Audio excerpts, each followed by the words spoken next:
comme vous l'avez vu sur la miniature, aujourd'hui nous allons parler de deux êtres humains au physique hors du commun. Mais vraiment hors du commun. Nous allons parler de Javier Botet, sûrement l'un des rares humains à savoir marcher comme ça, ou à se tenir comme ça. Mais nous nous attarderons sur cet homme après avoir parlé de Michael Berryman. Depuis les années 70, son physique particulier en a fait un habitué des films d'horreur et pas que. Il souffre en effet du syndrome de Christ-Simms-Touraine, une infection génétique qui se caractérise par une malformation de la dentition, une absence de glandes sudoripares, de système pileux et une absence d'ongles.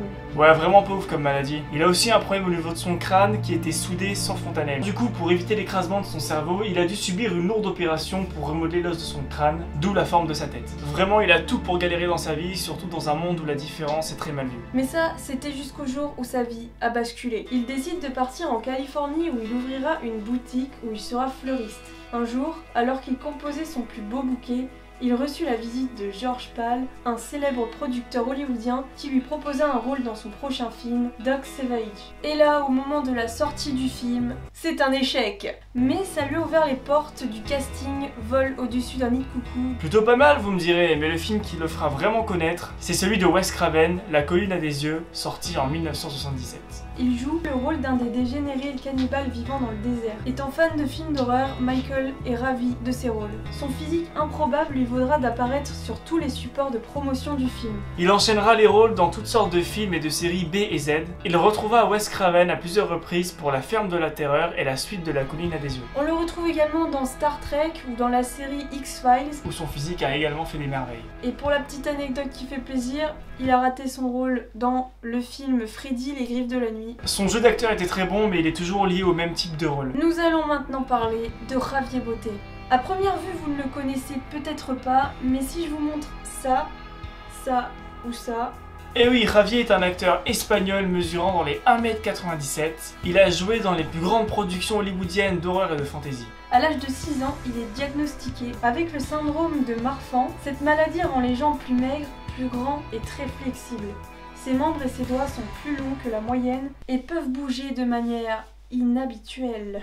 Il dit qu'il est très flexible, qu'il arrive à faire des trucs étranges et qu'il faisait devant ses amis des mouvements très effrayants. Il passe son enfance dans une ville au nord de Madrid et développe un amour pour la science-fiction et les surnaturels en dessinant des monstres. Puis il déménage dans la capitale et commence à s'intéresser petit à petit au cinéma et il commence aussi à réaliser quelques courts-métrages. Un jour, il est allé dans un atelier d'effets spéciaux où un prof lui a suggéré qu'il serait parfait pour essayer un maquillage de monstre. Son physique particulier et atypique est devenu un avantage. Lors d'une promotion en 2019 au Texas, il provoque sa chance à Hollywood lors de la promotion de son travail dans une série de films d'horreur espagnols. À ce moment-là, Javier rencontre le réalisateur argentin André Muschietti qui faisait la promotion de son court-métrage qu'il voulait adapter en film Mama. En rencontrant Javier, le réalisateur dit qu'il le voulait dans le premier rôle. Et en 2013, quand le film est sorti, Mama était joué par Javier. À la sortie du film, beaucoup de spectateurs supposaient que Mama était créé numériquement, alors que 90% venaient du physique de Javier.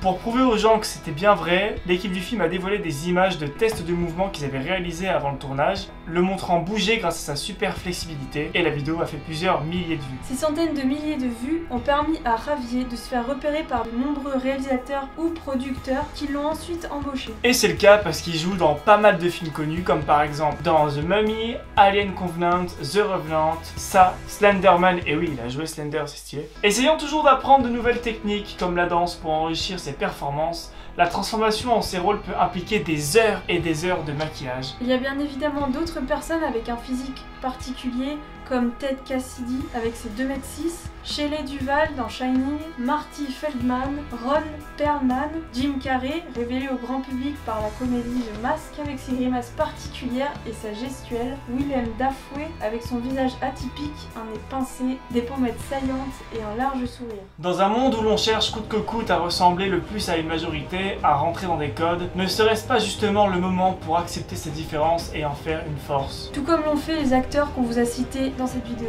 Et ce qui est incroyable avec le cinéma, c'est qu'il y a une place pour tout le monde, pour tous les profils et pour tous les caractères. Un petit exemple pour qu'il soit très clair, regardez tous les points qui sont là. Lequel vous avez regardé en premier? Vous avez regardé le rouge. Pourquoi? Parce que c'est le seul qui est différent de tous les autres.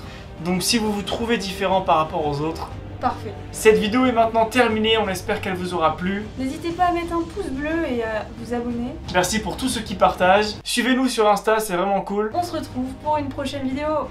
Ciao. Ciao.